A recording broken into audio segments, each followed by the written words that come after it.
Hello बच्चों, आप लोग कैसे हो। मैं उम्मीद करता हूं कि आप लोग अच्छे होंगे और अपनी पढ़ाई को नियमित रूप से कर रहे होंगे। जैसा कि आपको पता है, मैं नवोदय विद्यालय प्रवेश परीक्षा कक्षा 6 की मैथ की जो इम्पोर्टेंट क्वेश्चन मुझे लगते थे, मैं उन्हीं को पढ़ा रहा हूं आप लोगों को। आइए देखते हैं। इसमें क्वेश्चन लेके आया हूं मैं, जो बहुत अच्छा क्वेश्चन है। देखने में तो बहुत आसान सा है, लेकिन जब आप करोगे तो आपको कठिन लगेगा। कठिन इसलिए लगेगा क्योंकि जब आप ये करोगे क्वेश्चन, तो इसमें जरा से भी यदि आपने भूल कर दी तो ये क्वेश्चन गलत हो जाएगा बच्चों। तो देखिए, इस क्वेश्चन को मैं करना है, बड़े से बड़ी तथा छोटे से छोटी 5 अंकों की संख्याएं जो अंकों 0, 3, 6, 7 तथा 9 से बनती हैं, जब कोई अंक दोबारा ना आए का अंतर है। अंतर निकालना है बच्चों। अंतर क्या होगा? तो देखिए, सबसे पहले हम लोग ना बड़ी से बड़ी संख्या लिखेंगे बच्चों। तो बड़ी से बड़ी संख्या के लिए मैंने बताया था आपको, यदि 5 अंकों की बड़ी से बड़ी संख्या कही जाए तो क्या होगी बच्चों? ये होगी। 5 अंकों की छोटी से छोटी संख्या कही जाए तो क्या होगी बच्चों? ये होगी। 1, 2, 3, 4, 5 होगी ना बच्चों। बस इसी का कॉन्सेप्ट लेकर हमको सवाल को हल करना है। तो देखिए, सबसे पहले हमें बड़ी से बड़ी निकालनी है, तो हम लोग क्या करेंगे? बड़ी से बड़ी संख्या निकालनी है यदि, तो हम सबसे पहले 9 लिखेंगे, क्योंकि सबसे बड़ा अंक इसमें 9 है। तो उससे बड़ा कौन सा है? 9 से मतलब छोटा कौन? 7 है। 7 से छोटा कौन है? 6 है। और 6 से छोटा कौन है? 3 है। और फिर उससे 0 है। तो 9000, सॉरी, इकाई, दहाई, सैकड़ा, हजार, 10,000, 97,630 एक बड़ी से बड़ी संख्या निकल कर आती है बच्चों। फिर छोटी से छोटी निकालनी है। छोटी से छोटी बच्चों, छोटी से छोटी संख्या क्या होगी? वो हमें यदि निकालनी होगी तो क्या होगी? देखिए, हमको ये छोटी से छोटी निकालनी है, तो हम लोग यही कहेंगे कि सबसे पहले छोटा अंक लिखते हैं 0, फिर उसका लिखेंगे उससे छोटा 3, फिर 6 लिखेंगे बच्चों, फिर 7 लिखेंगे, फिर 9 लिखेंगे।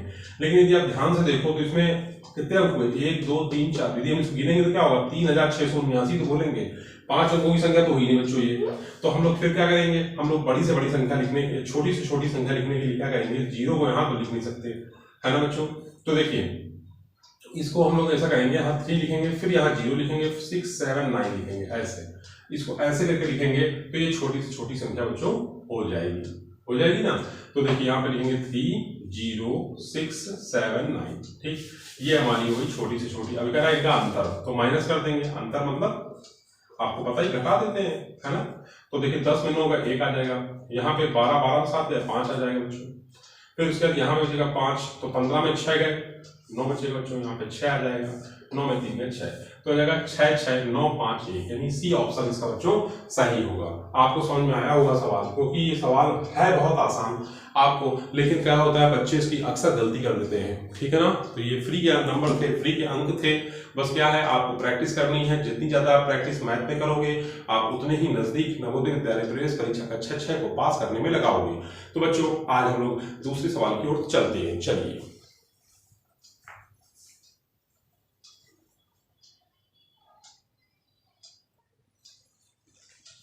बच्चों, देखिए, अगले सवाल की ओर चलते हैं। बहुत आसान सवाल ये भी है, लेकिन इस सवाल को भी हम लोगों को बहुत ही दिमाग से लगाना होगा। प्रथम 100 प्राकृतिक संख्याएं। तो प्रथम 100 प्राकृतिक संख्या बच्चों हमने बताई थी, नेचुरल नंबर क्या होते हैं? 1, 2, 3, 4, 5, 6, 7, 8, 9, 10 एंड सो ऑन करते हैं 100 तक। ये हमारी सब प्राकृतिक संख्याएं होती हैं। तो कह रहा है प्राकृतिक संख्या में 3 और 5 दोनों से भाग हो जाने वाली, मतलब ऐसी संख्या 1 से 100 के बीच होनी चाहिए जो 3 से भी उसमें भाग दें और 5 से ही भाग दें, तो वो संख्या कट जाए। जैसे हम कह रहे हैं 15, तो देखिए 3 का भाग दो 15 में, तो 3 बचे 15, कट गई। 5 का भाग दो 15 में, तो क्या 5 दिया 15, कट गया। इसका मतलब ये हुआ कि वो संख्या, जैसे कि 15 हो गई, एक संख्या 1 से 100 के बीच में 15 आती नहीं आती है, तो 15 हो गई।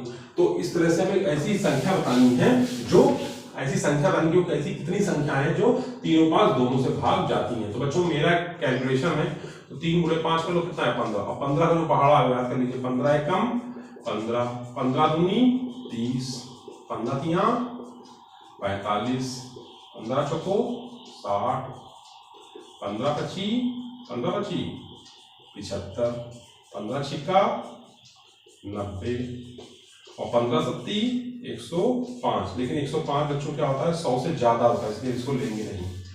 तो देखिए, 3 का भाग 15 में चला जाएगा, 5 से भी चला जाएगा, 3 का भाग 30 में चला जाएगा, 5 से चला जाएगा, 3 का भाग इसमें चला जाएगा, 5 का भाग इसमें चला जाएगा, 3 का भाग इसमें चला जाएगा, 5 में चला जाएगा, 3 कैसे चला जाएगा, 5 कैसे चला जाएगा। कहने का मतलब है वो संख्या कितनी है? 6 है। देखिए 1, 2, 3, 4, 5, 6 संख्याएं, तो 3 और 5 दोनों का भाग चला जाएगा। वो 6 संख्या कौन कौन सी है? 15 है, 30 है, 45 है, 60 है, 75 है, 90 है। समझ में आया बच्चों? आसान सा सवाल है पर बहुत सारे बच्चे इन्हीं सवालों में उलझ जाते हैं। ठीक है ना? चलिए आगे हम लोग अगले सवाल की तरफ चलते हैं। तो अगला सवाल हम लोग हल करेंगे। सवाल में कुछ नहीं होता, मैथमेटिक्स के जो सवाल होते हैं बच्चों वो होते बहुत ही आसान है। बस केवल और केवल आपको अपना कुछ प्रैक्टिस और दिमाग इस्तेमाल करना है। अब देखिए सब बच्चों हम लोगों के सामने नया सवाल आ गया है। कह रहा है कि निम्न में कौन सी एक संख्या 3, 4, 5 व 6 से भाज्य है। भाज्य मतलब उसका भाग चला जाएगा। तो ये मतलब 4 संख्याएं दे रखी ऑप्शन में 36 है, 60 है, 80 और 90 है। तो मतलब ऐसी कौन सी संख्या है, निम्न में से कौन सी एक संख्या है, ये जो संख्या है इनमें कौन सी एक संख्या है जो जिसका भाग 3 में चला जाए, 4 से भी उसका भाग चला जाए, 5 से भी चला जाए, 6 से भी चला जाए। तो बच्चों तो इस तरह का सवाल आएगा तो हम लोग उसको कैसे करेंगे, आइए देखते हैं। तो हम लोग क्या करेंगे, 3, 4, 5 का लासा ले लेंगे। 3, 4, 5 और 6 का लासा ले लीजिए आप। 3 से भाग दीजिए, 3 एकम 3, 4, 5, 3 दूनी 6, फिर 2 से ले लीजिए, 2 दूनी 4, फिर 2 एकम 2, फिर 2 से ले लीजिए, है ना बच्चों? देखिए ना, 2 दूनी 4 हो गया, फिर 2 एकम 2 हो गया, फिर 1 यहाँ 1, फिर 5, फिर 1, अब 5 से ले लीजिए तो क्या आ जाएगा। अब इनका गुणा कर लीजिए आपस में, 3 गुणे 2 गुणे 2 गुणे 5, और जो भी आएगा वही है एक संख्या जिसका भाग 3, 4, 5, 6 से चला जाएगा।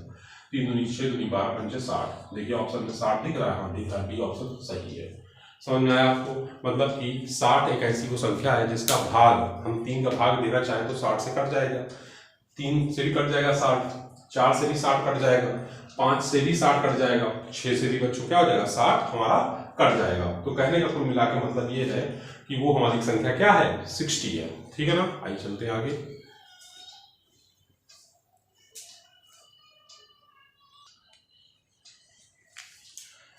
अब देखिए बच्चों अगला सवाल आ गया आपका, जब -1 को -1 से 100 बार गुणा किया जाए तो गुणनफल है। नहीं, जब -1 को -1 से 100 बार गुणा करें तो गुणनफल होगा, क्या होगा गुणनफल, आइए देखते हैं। तो हल डाल दिया। अब इस हल में हम लोग सवाल को हल करेंगे। तो देखिए इसका एक फॉर्मूला होता है -1 की पावर n। बच्चों n यदि हमको सम दे रखा है, n हमें सम दे रखा है तो आंसर 1 होगा। n यदि हमें विषम दे रखा है बच्चों, n क्या दे रखा है, विषम दे रखा है तो आंसर -1 होगा। तो देखिए -1 की पावर क्या है, n क्या है, मैं 100 बार, तो 100 यहाँ लिख देंगे। अब क्या आएगा आपके साथ, 1 आएगा, यानी इसका ए ऑप्शन सही है ना? आसान। इस फॉर्मूले को याद रखना है, -1 की पावर n, जब -1 को -1 से 100 बार गुणा किया जाए, कितनी बार किया जाए गुणा, 100 बार गुणा किया जाए तो गुणनफल है। तो बच्चों गुणनफल हम लोग तब निकालेंगे, इसका फॉर्मूला होता है -1 की पावर n। तो -1 की पावर जब आप n करोगे, और n क्या है, जब सम होगा तो आंसर 1 होगा, n जब विषम होगा तो आंसर -1 होगा। तो हमने फॉर्मूला लिखा -1 की पावर n। अब n क्या है, 100 क्या है, सम, और सम है तो आंसर 1। और ऑप्शन किसमें दिखा रहा है, ए में दिखा रहा है, ए ऑप्शन सही है। देखिए इस सवाल में कुछ है कि नहीं है, नहीं है, लेकिन बहुत सारे बच्चे इसका आंसर लगाएंगे।